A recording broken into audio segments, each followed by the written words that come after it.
Hébreux chapitre 10. Et nous allons faire la lecture de la Sainte Seine. À partir du verset 19 jusqu'au verset 25.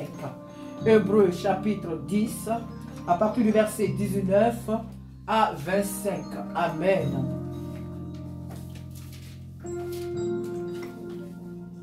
Alléluia. Alléluia. Il est digne de louange et d'adoration. Hébreux chapitre 10, à partir du verset 19 au verset 25. Je lis la parole. Ainsi donc, aux frères, vous l'avez trouvé? Je vais attendre un peu. Je vous laisse trouver. Excusez-moi. Hébreux chapitre 10, à partir du verset 19 au verset 25.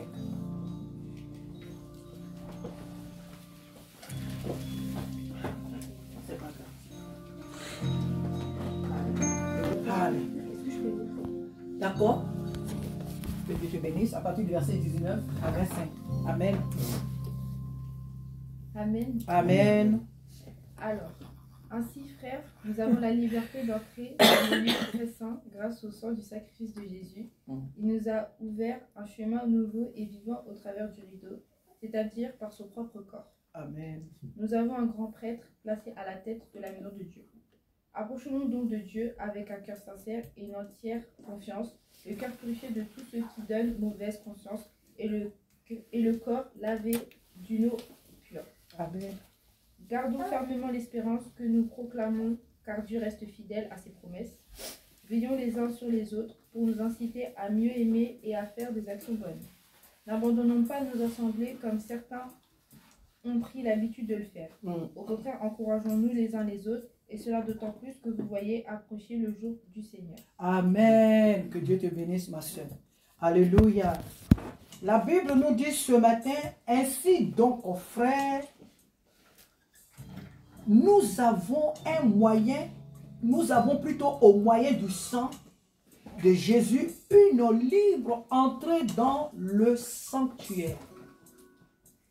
Nous avons une liberté, nous avons le moyen que nous avons pour entrer dans la présence de Dieu. Ce moyen-là, c'est, sinon je dirais même ce transport-là, c'est le sang de Jésus. Si tu n'as pas accepté Jésus-Christ comme ton Seigneur et ton Sauveur, il ne faut pas prétendre être aimé. Bon, je ne dirais pas, Dieu aime tout le monde, mais ne pense même pas que tu vas aller au ciel. Tu peux faire tout ce que tu veux sur la terre, construire des hôpitaux, tracer des routes, construire des écoles. Le bien que tu fais là, sur la terre, si Dieu va te le compenser, ah ça, Dieu va te faire du bien. Tu t'occupes des orphelins, des veuves, tout ce que tu fais sur la terre de bien, Dieu va te récompenser.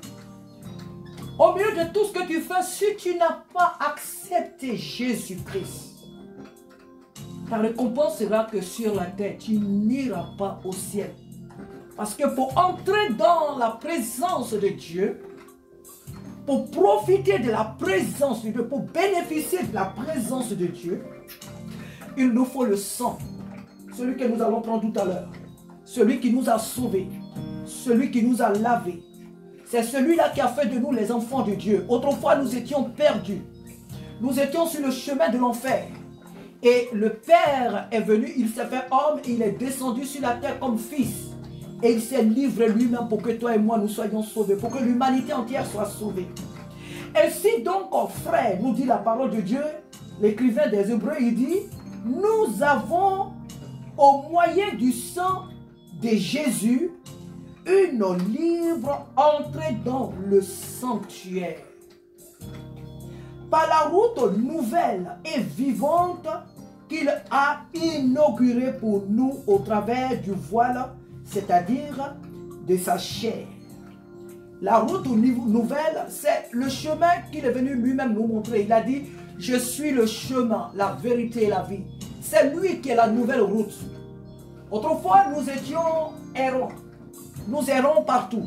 On ne savait pas où se trouvait le chemin. Nos pères, pour moi qui suis de l'Afrique, je sais, nos parents, ils adoraient des montagnes, des rivières, des bois. Ils adoraient toutes sortes de choses. Mais au milieu de toutes ces choses que les gens adoraient, et il y en a encore, plein même aujourd'hui qui pratiquent encore ces choses. Pour eux, ils sont en train de chercher Dieu. Mais Dieu n'est pas dans ces choses-là. Certains vont aujourd'hui dire qu'ils sont des Illuminati, des francs-maçons, ils cherchent des New Age, ils cherchent la puissance. Ils veulent la puissance. Ils cherchent une certaine consolation, un certain réconfort dans leur vie, une certaine satisfaction dans leur vie. Mais ils ne la trouvent pas. Ils ne trouvent pas ce salut. Pourquoi? Parce qu'ils ne se trouvent pas dans ces choses-là. Le salut, la satisfaction, le bonheur, la joie, tout cela se trouve en Jésus-Christ. Vous voyez, quand tu es en Jésus-Christ, que tu aies l'argent ou pas, tu as la paix. Ah, moi, je ne sais pas si ça vous arrive. Hein? Quand tu as l'argent, tu n'en as pas. Tu as de l'argent sur ton compte, tu n'en as pas, tu as la paix. Tu n'es pas troublé. Ah, je n'ai pas d'argent. Ah, sur mon compte, je n'ai rien. Ah, je n'ai pas d'argent. Oh, on n'est pas obsédé par la richesse. On n'est pas obsédé. C'est mauvais d'être pauvre. C'est même insultant pour un enfant de Dieu d'être pauvre. Donc je ne parle pas de la pauvreté. Je dis même quand on n'a pas les choses de ce monde, on n'est pas affolé. On a la paix en nous. On a la paix, la tranquillité en nous. On a la joie en nous. Pourquoi? Parce que Jésus-Christ en nous représente toutes ces choses. Jésus-Christ en nous, nous avons plus que l'or, plus que le diamant. Il est la nouvelle route que le Père a tracée. Et c'est sur cette route ce matin que vous et moi nous nous trouvons. Alléluia. C'est sur cette route que nous sommes. Et cette route nous mène où? Elle nous mène au ciel. Elle nous mène au ciel. Il y a des gens qui chantent un chant dans ce monde-là. On ira tous au paradis. Voilà les chants que Satan leur donne de composer. Ils se disent que Dieu est trop gentil. Dieu est trop bon. Dieu ne verra. Dieu ne va jamais mettre quelqu'un en enfer. Dieu ne va jamais mettre quelqu'un en enfer. Parce que Dieu il est trop bon. Tout ça, ça peut effrayer les gens. Mais Dieu ne mettra jamais personne en enfer. Voilà ce que le diable amène les gens à faire. Cependant, il y a des personnes sur cette terre. Hein. Ça fait plus de 10 ans, ils n'ont pas vu leur maman ni leur père. D'où te vient ce cœur-là? Je ne dirais pas qu'il vient de Dieu, mais si toi, un homme, devant des faits, tu peux être ferme. Si toi, devant, quand quelqu'un t'a fait quelque chose, tu peux dire, moi je prends la décision de ne plus jamais retourner à ces choses-là. Quand ton enfant fait quelque chose, et que tu es un bon parent, tu le châties, parce que tu sais que l'enfant, tu le châties, parce que tôt ou tard, le fait que tu aies châtié l'enfant, ça va te procurer un jour la paix. L'enfant va comprendre. La fermeté, d'où est-ce que ça te vient? Si nous les hommes, nous pouvons être fermes. Si nous les hommes, nous pouvons prendre des décisions devant des faits pour dire jamais, jamais, c'est jamais. C'est Dieu qui va être gentil, lui qui est saint, lui qui ne voit pas, qui n'aime pas le péché, qui ne collabore pas avec le péché. C'est lui qui va être indulgent devant. Quand il te dit qu'il ne faut pas être homosexuel et puis tu t'en vas d'aller avoir des rapports avec des animaux et que tu le fais, tu prends la drogue, tu vends des armes à des jeunes gens dans les cités pour qu'ils s'entretuent, pour détruire leur scolarité. Vendons-leur la drogue, vendons-leur les armes pour qu'ils s'entretuent entre eux. Envoyons un esprit de sauvagerie sur eux. Quand les équipes même ont gagné, que c'est leur club qui a gagné, au lieu de se réjouir, au lieu de sabrer des champagnes, manifester leur joie, qu'est-ce qu'ils font? Ils manifestent la contradiction. Ils vont détruire, ils vont casser. Et la majorité d'entre eux se retrouvent en prison. C'est ça la vie? Est-ce que c'est ça la vie que Dieu procure? Non. Et quand des gens font ce genre de choses, ils sont dans des loges et ils délibèrent, ils libèrent des esprits sur la jeunesse pour s'entretuer, pour détruire la scolarité des jeunes, alors que ce sont des grosses têtes remplies d'intelligence, des surdoués, qui se retrouvent dans des prisons. Et vous croyez que Dieu regarde ces gens de choses et puis sur son trône il applaudit, il dit ouais, vous faites du bon boulot. Mourrez, quand vous allez venir, de toute façon j'aurai pitié de vous, vous viendrez au ciel. Alors que toi et moi, jour et nuit, nous sommes dans la présence de Dieu, nous adorons Dieu, nous servons Dieu, nous louons Dieu, nous évangélisons. Les dimanches, nous ne sommes pas sous nos couettes. Nous venons pour chanter ce Dieu, nous venons le servir. Et puis comme ça, un jour, à la fin des temps, Dieu va prendre celui qui a vendu les armes, qui a tué, qui a éventré des femmes enceintes, qui a mangé les bébés, qui a bu du sang, qui a passé son temps à faire le mal, il va le prendre et il va le mettre dans le même... dans son paradis avec nous. C'est ça la sainteté de Dieu. Voilà en quoi le diable trompe le monde. On ira tous au paradis. Non, nous n'irons pas tous au paradis. Vous irez, vous qui chantez ces chants, vous irez tous en enfer. C'est tout. C'est l'enfer, c'est là-bas que vous irez. Nous n'irons pas tous au paradis. Ceux qui iront au paradis, c'est ceux qui ont accepté Jésus comme leur Seigneur et Sauveur. Mais qui ne se sont pas aussi arrêtés là. Parce que le fait d'avoir accepté Jésus, attention, j'ai accepté Jésus, donc quoi? Tu fais maintenant tout ce que tu veux? Non. Ceux qui ont accepté Jésus et qui marchent dans la sanctification, qui craignent Dieu. Ceux qui ont accepté Jésus et qui le craignent, qui marchent selon sa parole, ceux-là iront au paradis. Nous tous ici, nous irons au paradis parce que Jésus est notre transport. Alléluia. Jésus est notre visa pour le ciel.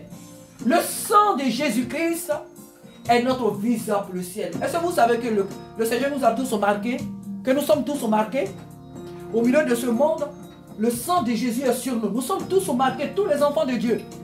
Nous sommes tous marqués. Et Dieu connaît ses enfants. Tous, nous avons une marque sur nous. Les enfants de Satan, ils ont la marque du diable. Ils ont la marque de la bête sur eux.